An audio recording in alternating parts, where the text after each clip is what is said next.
Butterflies, அந்த கூட்டத்துக்கு நடுவுல இருக்கீங்களே, நீங்களே தான், இங்க வாங்க, கிட்ட வாங்க, பயப்படாதீங்க, நல்ல விஷயம் சொல்றதுக்கு தான் ஐயா உங்களை கூப்பிட்டு இருக்காரு.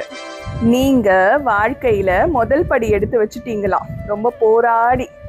ஆனா இப்போ 2வது படி எடுத்து வைக்கிறதுக்கு ரொம்ப யோசிக்கிறீங்களாம். ஏன் அவர் மேல நம்பிக்கை இல்லையான்னு கேட்க சொன்னாரு. இல்லைங்க ஐயா, கேட்க சொன்னாரு. கண்டிப்பா கொஞ்சம் அதட்டெல்லாம் கேட்க சொன்னாரு. நான் கொஞ்சம் வேணாம் அப்படின்னு சொல்றேன். எதுக்கு பயப்படுறீங்க? அவரு தான் உங்க கூடவே இருக்காரே. உங்களுக்கு நம்பிக்கை இல்லையா?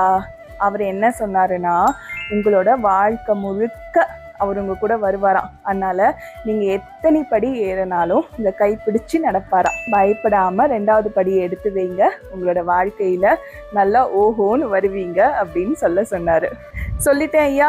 இப்ப அவராச்சு, நீங்களாச்சு, நீங்க 2 பேரும்